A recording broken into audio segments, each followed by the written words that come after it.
ધન અને લક્ષ્મીમાં ફરક છે.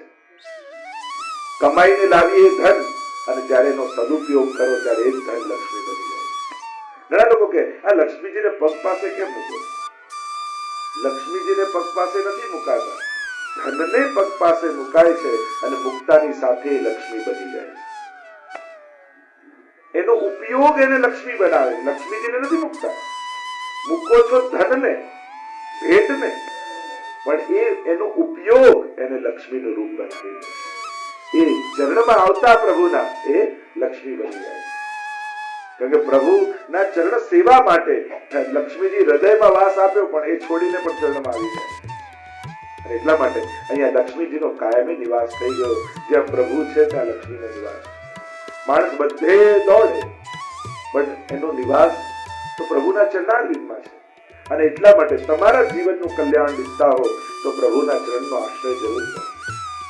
5 મિનિટ પર ઠાકોરજી આગળ બેસો જરૂર. રોજ નિયમ બધાનો હોવો જોઈએ. 5 મિનિટ પ્રભુ આગળ જરૂર. એમની દ્રષ્ટિ પડવા દો. એની દ્રષ્ટિમાં મંગલ છે. મંગલ રૂપ નિધાન સાવરો, મંગલ રૂપ નિધાન. એ તો મંગલનો નિધિ છે. અને એટલા માટે એના ચરણ કમળનો આશ્રય કરશો ને, તમારા જીવનમાં મંગલ થશે. જેનું દુર્ભાગ્ય ચાલતું હોય એને ક્યાંય પાપા મારવાની જરૂર નથી. લોકો ક્યાં ક્યાં ભટકે, આને બતાવું, પેલાને બતાવું, આ ઉપાય કરું, પેલો ઉપાય કરું. એકમાત્ર પ્રભુના ચરણ કમળનો આશ્રય કરો. પ્રભુ મંગલના નિધિ છે. એ તમારા દુર્ભાગ્યને ટાળી તમારા જીવનમાં મંગલ પામે. બાકી ભટકતા રહેશો તો લોકો ભટકાયા જ કરે. અને એટલા માટે અનન્ય આશ્રય પ્રભુનો કરવો. અહીંયા કહ્યું શ્વેત ઇન્દિરા શસ્વદત્રહી દહિત. સંબોધન કર્યું છે દયાલુ. દુષ્ટતા આ દેખાવ. કણ કણમાં બ્રહ્મ છે એ વાત તો આપણે બધાએ સાંભળી છે, પણ ભક્તોને તો આંખે જોવાની ટેવ પડી. આંખીને એસી ટેવ પડી. ત્વયી ધૃતાસવત હે દહિત દુષ્ટતા દીક્ષુ તાવકાહ. અમે તમારા છીએ અને એટલા માટે કહીએ છીએ કે દેખાવ. બે વસ્તુ છે, તમારા છીએ ને તમારા જ છીએ. આપણે કેવું ઘરનો, પરિવારનો, દુકાનનો, ઓફિસનો, અને તમારો પણ થતો. અને ગોપીઓ કહે તમારા જ છીએ. તાવકાહ તમારા. જો ગીતાજીની શરૂઆત મામકાથી થઈ, ધર્મક્ષેત્રે કુરુક્ષેત્રે સમવેત્તાયુસ્તવ મામકાહ પાંડવાશ્ચૈવ કિમ અકુર્વત સંજય. ગીતાજીની શરૂઆત મામકાથી અને ગોપી ગીતની શરૂઆત તાવકા. તમારા છે. ત્યાં મારું મારું છે એટલે ગીતાજીના અંતમાં શું થયું? યુદ્ધ થયું. અહીંયા તારું તારું છે એટલે ગોપી ગીતના અંતમાં શું થયું? રાસ થયો. તમારે જીવનમાં યુદ્ધ જોઈએ છે કે રાસ? એ તમારે નક્કી કરવું. જો મારું મારું મારું એની ઈચ્છાથી જીવશો તો કહું ને, આપણે જે બોલી ઠાકોરજી કહે મારું મારું, પ્રભુ કે તને મારું. અને આપણે કે તારું તારું તારું કે ભવસાગર તારું. જેવું બોલો એવું પ્રભુ કરે. અને એટલા માટે બે વૃત્તિઓ સમાજમાં છે, એક મારાની વૃત્તિ, એક તારાની વૃત્તિ. તમારે યુદ્ધ જોઈએ જીવનમાં કે રાસ છે? કારણ કે યુયુત્સુઓ ભેગા થયા ને ત્યાં. મુમુક્ષુઓ નથી. અહીંયા મુમુક્ષુઓ છે, ત્યાં યુયુત્સુઓ છે. ગીતાજી યુયુત્સવ કિમ અકુર્વત, યુદ્ધની ઈચ્છા વાળા, સંઘર્ષની ઈચ્છા વાળા. બે પ્રકારનો સમાજ છે, એક શ્રદ્ધાવાન, બીજું સ્પર્ધાવાન. સ્પર્ધાવાન સમાજને ક્યારે શાંતિ નથી મળતી. જે એકબીજાથી આગળ નીકળવાની મહેનતમાં હોય ત્યાં શાંતિ ક્યાંથી આવે? શ્રદ્ધાવાન સાથે લઈને આગળ વધવાની કોશિશ કરે. જો સંગઠનમાં, સંસ્થામાં કામ કરવું એટલે સમૂહ ગાન જેવું છે. સમૂહ ગાન હોય, બધા એક સાથે ગાતા હોય, એમાં બે ચારને વધારે સારું આવડતું હોય, પણ એ જો પોતાનું સારું બતાવવા જાય તો આખો કાર્યક્રમ તો બેસુરો જ લાગે. સાથે મળીને જે કાર્ય કરવાની વૃત્તિ આપણું કાર્ય છે, આપણે કરવાનું. કેન્દ્રમાં જયારે તમે આવો એવી ટીમ આપણી હોવી જોઈએ. એકબીજાને સાચવી લેવાની વૃત્તિ, એકબીજાને સાથે લઈને આગળ વધવાની વૃત્તિ. આપણા માર્ગનું કાર્ય એ તો બધું ગોઠવાશે ને આપણે પહોંચી જઈશું. સાથે જોડીને કરીશું. અને આપણા ઘરનું કાર્ય આપણે નહીં કરી તો પાડોશી આવીને તો કરી નથી જવાનું. આજે દેશનો દરેક વૈષ્ણવ સંકલ્પિત થાય કે દર મહિને 2 વાર સત્સંગ થાય. જવાનું એટલે જવાનું. અમુક વસ્તુ તો નિયમ બનાવીને જ ચાલવાનું. અને તમે મનને ઢીલું મૂકો ને પછી ક્યારે સંજોગો ગોઠવાતા નથી. અમુક વસ્તુમાં કોમ્પ્રોમાઇઝ નહીં કરે. અમારા પરપિતા તો કહેતા કે મનને એકવાર ખોટું ઉદાહરણ આપી દો ને પછી ખોટું ઉદાહરણ કાયમ આપીને તમને સત્કર્મો નહીં કરવાનું. એક વાર તમે સત્સંગમાં ના ગયા, એ દિવસે નતા ગયા તો ચાલ્યું, આજે નહીં જવું તો ચાલ્યું. એટલે મનને ક્યારે ખોટું એક્ઝામ્પલ નહીં આવે, કારણ કે એક વાર ઉદાહરણ મળી જાય ને પછી એનો ઉપયોગ કાયમ કરે. નક્કી કરો, ભાગવતજીની સન્મુખ તમે બેઠા છો, નક્કી કરો, બાળકો માટે નક્કી કરો, તમારા માટે નહીં. અને આ કેન્દ્ર કેવલ નાના બાળકોનું, કેવલ યુવાનોનું નથી, વડીલોનો સત્સંગ છે, શિબિરો થાય. એટલે એક વાત નક્કી કરી, અને જે એરિયામાં આસપાસ વૈષ્ણવ રહેતા હોય નક્કી કરો, તમારી ખાલી કાર આવે છે તો 3 જણાને ફોન કર્યો, તમારે આવું છે, તમારે આવું છે. અને કોઈને સત્સંગમાં લાવવા, એના માટે આનાથી મોટું પુણ્ય કર્યું. કોઈને ભગવત કાર્યમાં જોડવા, આનાથી મોટું પુણ્ય કોઈ નથી. અહીંયા જેટલા બેઠા છે નક્કી થાય કે આપણે દર સત્સંગે આટલી જ સંખ્યા થાય તો કેવો સુંદર સત્સંગ થાય. આજે આપણે બધા જ સંકલ્પિત થઈ, અને નહીં કરો તો આપણું જતું રહેશે ઘરમાંથી, પરિવારમાં. વિચાર કરો, 20 વર્ષ પછી બુદ્ધિ માર્ગમાં કોણ? જો તમે કટિબદ્ધ ન થયા ધર્મને જીવ, અને ધર્મ જીવવાથી જીવે છે. પોસ્ટરો લગાવતી ધર્મના પ્રચાર થતા નથી, પણ આપણે બધા વૈષ્ણવ નક્કી કરી કે અમારે પુષ્ટિ માર્ગી રીતે જીવન જીવવું છે, અમારે અમારા બાળકોને સંસ્કાર આપવા છે, અમારે અમારા યુવાનોને જોડવા છે. જાતે કરશો તો પરિવારમાં રહેશે, મૂકી દેશો અને આપણે તો આમ થતું નથી, આમ થતું નથી, એવી કેવલ ડિમાન્ડિંગ નેચર વાળા જ રહેશો તો કઈ નહીં થાય. કોણ કરશે? આપણે જ કરવાનું. અને એટલા માટે સંકલ્પિત થાવ.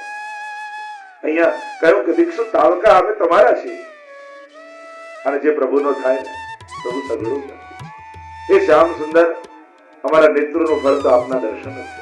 અમારા વૃત્રાસુર પણ કેવી સુંદર વાત કરે. વૃત્રાસુર ચતુશ્લોકી, અજાત પક્ષા ઇવ માતરં ખગા કન્યમ યથાવ સતરાક્ષુધાર્થ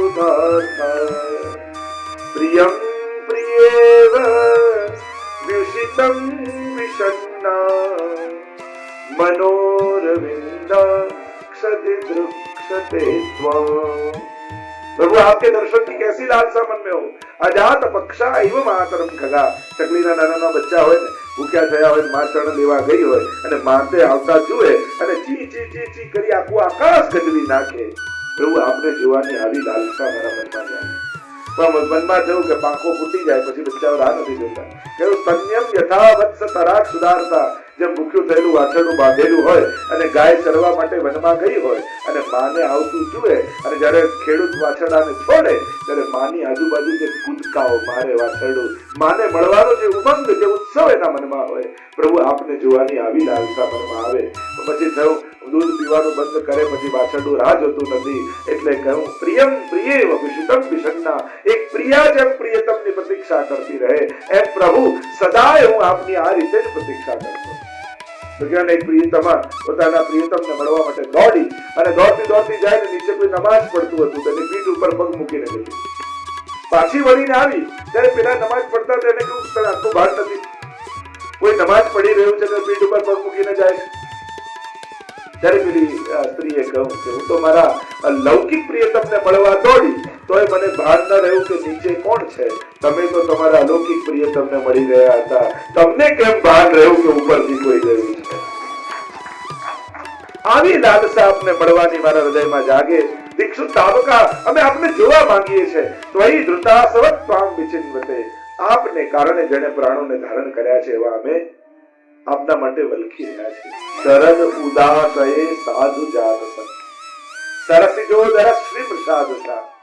સાધારણ ભાષાંતર કરું તો અર્થ થાય શરદ કાલમાં સ્વચ્છ થયેલા સરોવરમાં તાજા ખીલેલા કમળોની લાડીમાં જેણે હરી લીધી છે એવા આપના નેત્રો. એ સુરતનાથ તે અશુલ્ક દાશિકા, બે અર્થ કર્યા, શુલ્ક દાશિકા અને અશુલ્ક દાશિકા. એવી કોઈ કિંમત વગરની અમે દાશિકાઓ. જ્યારે આપ એ નેત્રોથી બાકી ચિતવન કરી અમારી ઓર નિહાળો ત્યારે અમને એમ લાગે કે આ નેત્ર નેત્ર નહીં પણ બાણ છે, અને આ બાણ છોડી અમારા હૃદયને વીંધી રહ્યા છે. એ સુરતનાથ, એ પ્રેમનું દાન કરવા વાળા, એ વરદાન આપવા વાળા, નિગ્નતો નેહકીમ બધા, તું આ અમારો વધ કર્યો ન કહેવાય? તું આપ અમારો વધ નથી કરતા? ગોપીજનો પ્રભુના નેત્રોનું સ્મરણ કરે. જો કૃપા કરવાના 4 માધ્યમ છે. ચાર માધ્યમથી પ્રભુ કૃપા કરે છે. એક નેત્ર દ્વારા, બીજું મુખારવિંદ દ્વારા, ત્રીજું શ્રી હસ્ત દ્વારા અને ચોથું ચરણ દ્વારા, ચરણારવિંદ દ્વારા. આ ચાર માધ્યમથી ઠાકોરજી કૃપા કરે. અને ચારેયની વાત ગોપી ગીતમાં ગોપીજનો કહેશે. એક પછી એકની આકાંક્ષા કરે. ક્યારેક નેત્રની એક આકાંક્ષા કરી, ક્યારેક અધરામની ઈચ્છા કરી, ક્યારેક હસ્ત વરદ નિગ્ન, અમારો હસ્ત આપનો હસ્ત મારા મસ્તક પર પધરાવો, અને ક્યારેક પ્રણત દેહી નામ પાપ ગાઈ ચરણારવિંદની આકાંક્ષા કરે. તો આ ચારેય કૃપાના માધ્યમ નેત્ર દ્વારા કૃપા. ઠાકોરજી કેવળ દ્રષ્ટિ કરે તો જીવ પર કૃપા થઈ જાય. કેવળ કે પ્રભુની દ્રષ્ટિમાં, પ્રભુની કૃપા દ્રષ્ટિ અમારા પર, બસ આપની નજર પર એ કૃપા થઈ જાય. એટલે નેત્ર દ્વારા કૃપા. આપણે ત્યાં બહુ આમ હાથ મૂકીને આશીર્વાદ તો બહુ આગ્રહ નથી રાખતો. ઘણા કે સારા આશીર્વાદ આપજો, આશીર્વાદ ખરાબ હોય, સારા જ હોય, પણ માંગીને મળે તો આશ્વાસન કહેવાય, હૃદયથી નીકળે એને આશીર્વાદ. પ્રેમ, માન, આશીર્વાદ આ બધી વસ્તુ માંગવાની ન હોય, મેળવવાની. માંગીને મળે ને તો એનો આનંદ ન હોય. જેમ માન છે તો માંગીને પોતાનો સન્માન કરો, પણ એનો આનંદ જ ન હોય. પ્રેમ છે, પ્રેમ માંગો પણ એનો આનંદ જ ન હોય. તો અમુક વસ્તુ માંગવાથી નથી મળતું, એને મેળવવું પડતું હોય, એના પાત્ર બનવું પડતું હોય, એની યોગ્યતા કેળવવી પડતી હોય. અહીંયા નેત્ર દ્વારા કૃપા, મુખારવિંદ દ્વારા, વચનામૃત, અધરામૃત દ્વારા કૃપા, શ્રીહસ્ત દ્વારા અને ચરણારવિંદ દ્વારા કૃપા. આ ચારેય માધ્યમ છે કૃપા કરવાના. અને ગોપીજનોએ ચારેય માધ્યમની આકાંક્ષા કરી. અહીંયા ગોપીજનો નેત્ર કમલ દ્વારા કૃપાની. શરદ ઉદાસ સાધુ જાત સત. જે શરદ ઋતુમાં સરોવરો સ્વચ્છ બની જાય. મહાપ્રભુજી તો અર્થ કરે છે આ છે ભક્તોના પવિત્ર અંતઃકરણ, જે પવિત્ર છે, સ્વચ્છ છે. અને એમાં તાજા ખીલેલા કમળોની લાલીમાં એકદમ અલૌકિક હોય એ લાલીમાં. અને એ લાલીમાં પ્રભુના નેત્રોમાં વસી ગઈ. પ્રભુના નેત્રો કેવા છે તો કે કમળની પાંખુડીઓ જેવા કયા. એમ તો અનેક ઉપમાઓ પ્રભુના નેત્રોને આપવામાં આવી છે. તો કમળની પંખુડી જેવી, બીજું ભ્રમર જેવી ઘણી જગ્યાએ કહ્યું, ત્રીજી વાર મત્સ્ય જેવું ઘણી જગ્યાએ કહ્યું, ચોથું સુદાસી ખંજન નયન રૂપ રસ માટે ખંજન પક્ષી જેવા. અનેક પ્રકારની ઉપમાઓ પ્રભુના નેત્રોને આપવામાં આવી છે.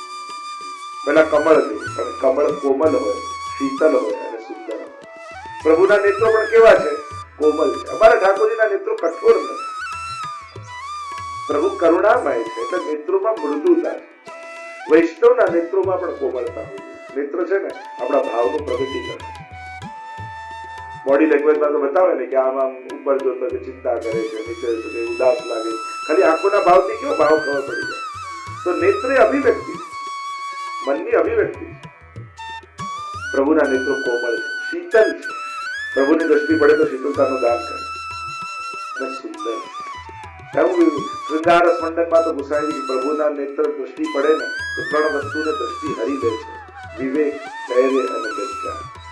આ ત્રણેયનું આકર્ષણ કરી દે. પ્રભુની દ્રષ્ટિ પડે પછી વિવેક ન રહે, ધૈર્ય ન રહે, લજ્જા ન રહે, કોણ શું કહેશે એ ભાન ન રહે. તો ચાર ઉપમા પ્રભુના નેત્રોના: મોહન નયના આપકે નૌકા કે આકાર और जो इनमें बस गए हो गए भव से पार. નૌકા જેવા છે ને આમ ઠાકોરજીના નેત્રો, જેમાં વસી ગયા એ તો ભવ પાર ઉતરી ગયા. પ્રભુના નેત્રોમાં ચાર અમૃત બિરાજે છે એમ આચાર્ય કહ્યું: કોટી ચાંચલ્યામૃત, મંદ હાસ્યામૃત, આરુણ્યામૃત અને લાવણ્યામૃત. પ્રભુ દ્રષ્ટિ કરીને ચાર અમૃતનું દાન કરે છે. કોટી ચાંચલ્યામૃત, પ્રભુના નેત્રો બહુ ચંચલ છે, ખંજન પક્ષી જેવા ચંચલ. ખંજન પક્ષીઓને એક સેકન્ડ પણ ઊભું ના રહે, હલ્યા જ કરે. પ્રભુના નેત્રો પણ એવા ચાંચલ્ય, આરુણ્યામૃત, લાવણ્યામૃત અને મંદ હાસ્યામૃત. આ ચાર અમૃત પ્રભુની દ્રષ્ટિમાં છે. ગોપીજનો કહેવા લાગ્યા, જ્યારે આ બાકી ચિત્રોથી અમારી તરફ દ્રષ્ટિ કરો ને, ત્યારે પોતાની ભ્રમર ઊંચી કરો, ત્યારે અમને એમ લાગે કે મનુષ્યની પતંગા ખેંચી અને જેમ કોઈ બાણ છોડતું હોય એમ આપ આપની ભ્રમર ઊંચી કરીને અમારી ઓર નિહારો. ત્યારે અમને એમ લાગે કે કમલ સી અખિયા લાલ તિહારી 300 તક તક તીર ચલાવત બેધત છતિયા હમારી. પ્રભુના નેત્રો જો દ્રષ્ટિ બહુ મહત્વની. આપણે જે અનેક પ્રકારની દ્રષ્ટિ ગઈ: ચર્મ દ્રષ્ટિ, ભાવ દ્રષ્ટિ, ભોગ દ્રષ્ટિ, જ્ઞાન દ્રષ્ટિ, વિવેક દ્રષ્ટિ. કેટલી પ્રકારની દ્રષ્ટિ મનુષ્યમાં હોય છે, કેટલા પ્રકારથી માણસ આંખો એ જ હોય છે, પણ કેટલા પ્રકારની દ્રષ્ટિથી માણસ જોતો હોય છે. ભોગ દ્રષ્ટિ હોય, ભાવ દ્રષ્ટિ હોય, વિવેક દ્રષ્ટિ હોય, જ્ઞાન દ્રષ્ટિ હોય, અને અનેક પ્રકારની દ્રષ્ટિથી અનેક પ્રકારના ભાવો પ્રગટ થાય. એટલે કે આ દુનિયાને જોવાનો તમારો દ્રષ્ટિકોણ કેવો છે એ બહુ મહત્વનું છે. ઇંગ્લિશમાં વોચ ઇટ, એટલે અર્કન WATCH વોચ, W પહેલા આવ્યું વોચ યોર વર્ડ, તમારા શબ્દોને પહેલા. A watch your attitude, D watch your thought, C watch your character, and H watch your heart. આ ચારે રીતે જુઓ ત્યારે સાચી દ્રષ્ટિકોણ કહેવાય. સૌથી પહેલા વોચ યોર વર્ડ, તમારા શબ્દોને જુઓ. બહુ જ મહત્વનું છે. ભલે એમ કે તમારા દિલમાં નતું, અમારાથી બોલાઈ ગયું, નામ થયું, ના દિલમાં હતું એટલે જ બોલાયું. એટલે કોઈ એમ કહેતું હોય કે દિલમાં નતું બોલાઈ ગયું. અભિવ્યક્તિઓ સુધારો, જે વિચાર આવે તો એક વસ્તુ છે ફ્રેન્ક થવું.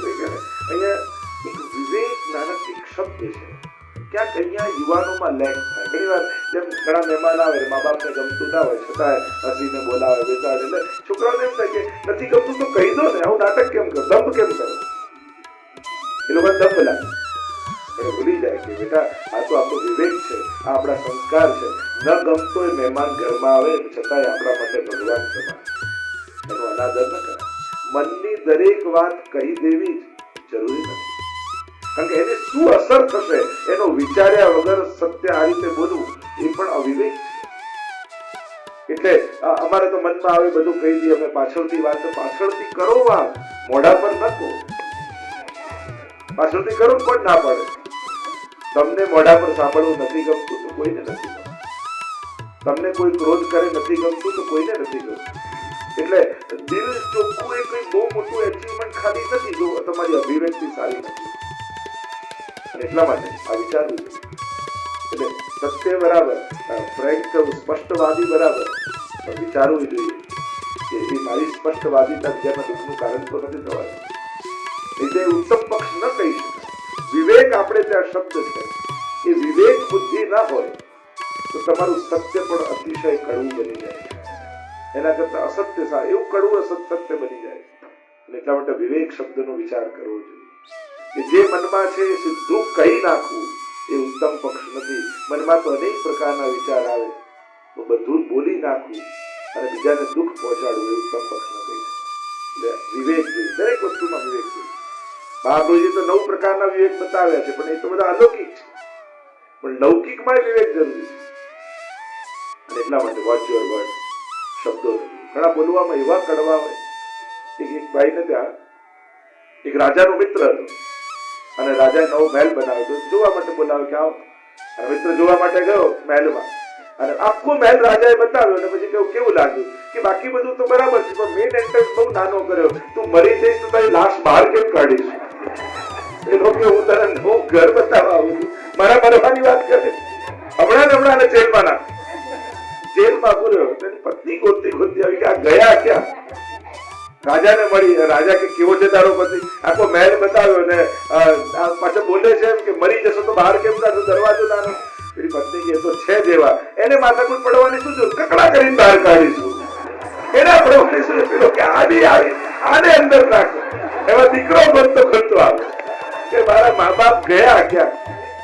ત્યારે રાજાને કહ્યું કે મારા મા બાપ ને જોયા, અરે બંને આવેલા, એક મરી જશો તો બહાર કેમ કાઢશો, એક કકડા કરીને, એ બંને છે જેવા, અંદર જ ફૂકી નાખીશું, બહાર કાઢવાની જરૂર જ ક્યાં? એવા. અને એટલે વોચ યોર વર્ડ, સૌથી પહેલા શબ્દોને જોવા, કયા શબ્દો આપણે ઉપયોગ કરીએ, કોના માટે કેવા શબ્દો વાપરવા. વોચ યોર એટીટ્યુડ, આપણો વ્યવહાર. વોચ યોર થોટ, આપણા વિચાર. કન્ટિન્યુઅસ ખરાબ વિચાર આવતા હોય તો ચિંતન કરવું, સદગુરુ પાસે જવું કે મને ખરાબ વિચાર કેમ આવે, કારણ કે આપણા ખરાબ વિચાર સૌથી પહેલા આપણને દુઃખી કરે. Watch your character and watch your heart. આટલી વસ્તુ જોઈએ તારે સાચા અર્થમાં જોયું કહેવાય. ત્યારે એ દેખતો માણસ કહેવાય, નહીં તો આંધળો જ કહેવાય.